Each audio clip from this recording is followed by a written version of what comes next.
এসব কি আবল তাবল বলছিস রিয়া? আমি তোর অমঙ্গল কেন চাইবো? আর তাছাড়া তোর অমঙ্গল হওয়া মানে তো আমারও অমঙ্গল হওয়া। থাক, সে তো আমি বুঝেই গেছি তুই আমার কত মঙ্গল চাস। ওই জন্য তো ওই মেয়েটার সাথে রূপটার বিয়েটা দিয়ে দিলি।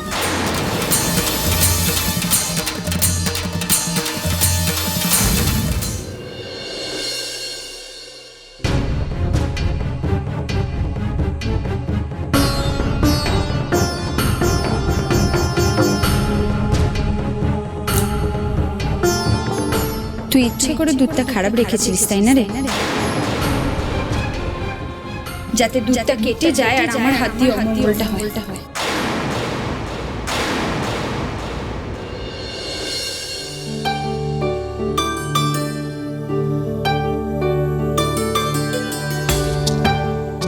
রিয়া, সমস্যা তো আসবেই, কিন্তু যারা সেই সমস্যার মুখোমুখি দাঁড়িয়ে সেই সমস্যার সমাধান বের করতে পারে তারাই জিততে পারে।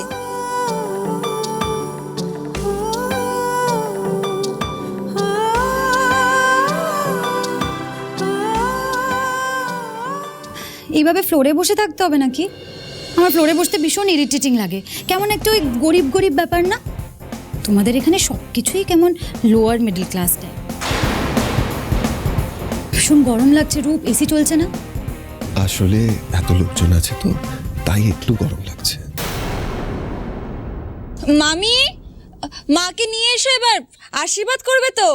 তোমাদের হলটা এত ছোট না? পুরো বাড়িটাই কত ছোট। তোমরা কি করে থাকো এরকম ছোট বাড়িতে? আমার বেডরুমটাই তো তোমাদের এই হলের 4 ডাবল। বেশি ভাও নিচ্ছে। ওর বেডরুম তো নয় যেন ফুটবলের মাঠ। প্লিজ রূপ, আমার এখানে ভীষণ দম বন্ধ লাগছে। এত ফালতু লোকজনের ভিড় না এখানে। কথাটা আমাকে বললি নাকি? আর ফালতু লোকজন কাকে বলছে? হ্যাঁ, আর বিয়ে বাড়িতে লোকজন থাকবে না তো কারা থাকবে? রুষা, যদি হও সুজন, তেঁতুল পাতায় নজর। যাদের মধ্যে ভালোবাসা আছে না, যাদের মনের মিল আছে, তারা ছোট্ট জায়গাতেও মিলেমিশে থাকতে পারে। একটা সংসারে কত বড় বাড়িতে থাকলাম, কত বড় ঘরে থাকলাম, সেটা কোনো সমস্যাই নয়। আসল কথাটা হলো আমরা সবাইকে কতটা আপন করে নিতে পারলাম।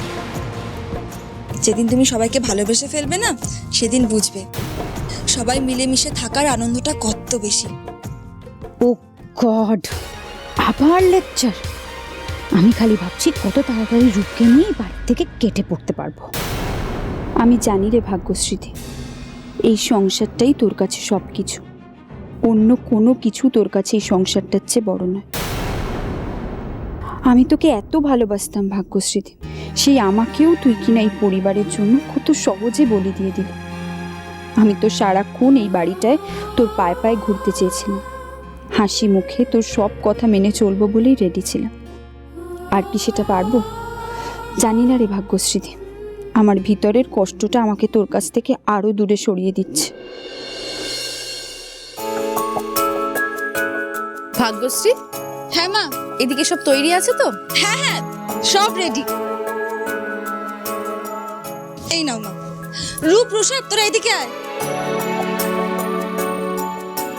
বৌদি, তুমি সবার বড়, তাই সবার আগে তুমি আশীর্বাদ করো। না না, বড় তো কি হয়েছে, মা আগে আশীর্বাদ করবে। মায়ের আশীর্বাদের থেকে বড় আর কিছু হয় নাকি?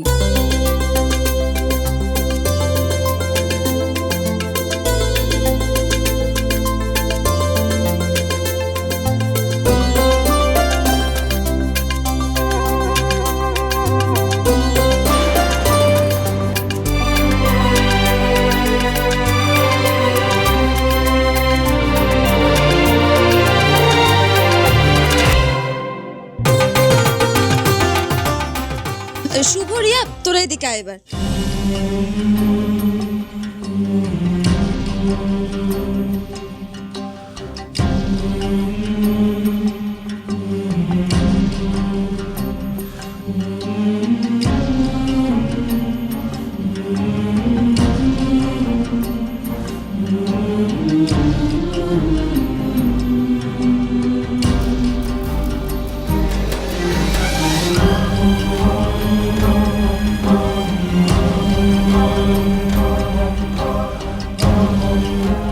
রুষা এসো।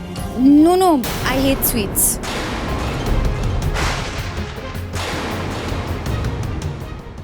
উফ, সবেতেই প্যাক না।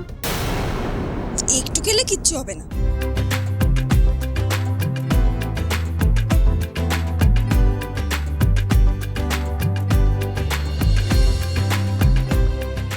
রুষা, মাকে প্রণাম করো। আমি এমনি ফ্লোরে বসতে পারি না, আমার পায়ে ক্র্যাম্প ধরে যায়। প্লাস আমি কাউকে প্রণাম করতে পারবো না, আমার ভালো লাগে না।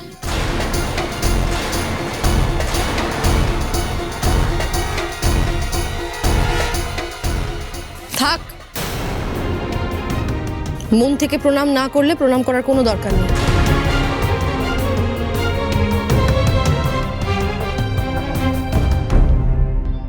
হ্যাঁ, কি করছো?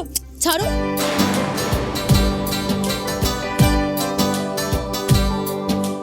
বড়দের প্রণাম করতে হয়। বড়দের প্রণাম করলে বড়দের আশীর্বাদের হাতটা সব সময় মাথার উপর থাকে, আর তখন দেখবে অনেক বিপদ এমনিই কেটে যায়।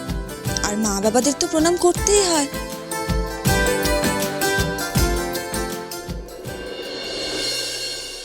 বৌদি, গয়নার বাক্সগুলো দাও। রুষা, এদিকে এসো।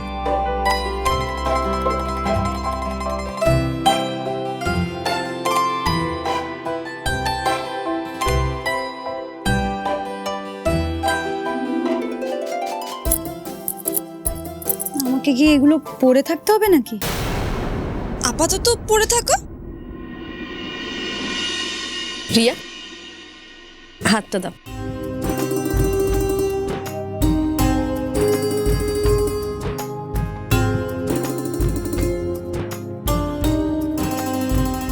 আমার আবার সবাইকে প্রণাম করতে খুব ভালো লাগে।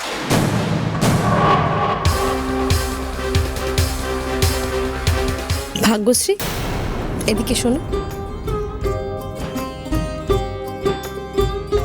তোমাকে তো বরণের পর সেভাবে আশীর্বাদ করা হয়নি, আর কিছু দেওয়াও হয়নি। বারে দিয়েছো তো। ওমা, কি দিলাম? তুমি যে আমাকে এত ভালোবাসা দিয়েছো, আর মায়ের ভালোবাসার থেকে বড় আর কি হয় বলো তো? বুঝলাম, কিন্তু বাড়ির বড় বউকে আশীর্বাদ করে কিছু দেবো না, এটা তো হতে পারে না। দাও, তোমার হাতটা দাও।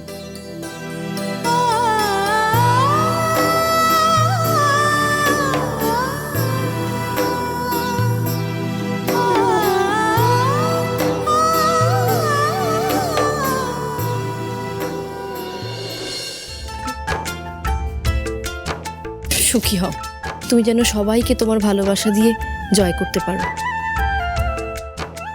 আর সবাই যেন তোমাকে ভালোবাসা দিয়ে ঘিরে রাখে। বলছি, তোমাদের সব রিচুয়াল, আশীর্বাদ করা সব শেষ? না রুষাব, আশীর্বাদের একটু বাকি আছে। আমি না আর পারছি না, আমি প্রচন্ড টায়ার্ড। আর বিয়েটা আমার হয়েছে, সবাই এমন করছে যেন তুমি নতুন বউ। আমি না এখন একটু রেস্ট নিতে চাই, আমি আর কিছু করতে পারবো না। যা আশীর্বাদ হবার হয়ে গেছে। এখনো তো বৌদি, বোধি, ভাগ্য তোমাকে আশীর্বাদই করেনি। ও পরে দেখা যাবে। আর কি হবে এত আশীর্বাদ নিয়ে? সেই তো সবাই মাথায় কি সব ওই ঘাস ফাঁস দেবে। আচ্ছা, ওর জন্য কি এবার আমার আশীর্বাদটাও ঠিক করে হবে না?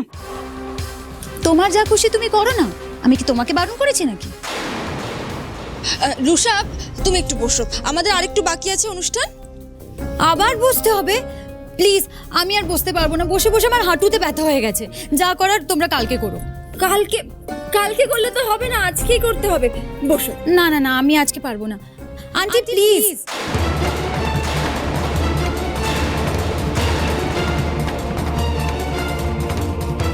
আন্টি কেন? মা বলো রুষা। মা? সরি, আমার দ্বারা ওইসব ন্যাকামো হবে না। আমি কিন্তু মা বলেই ডাকবো।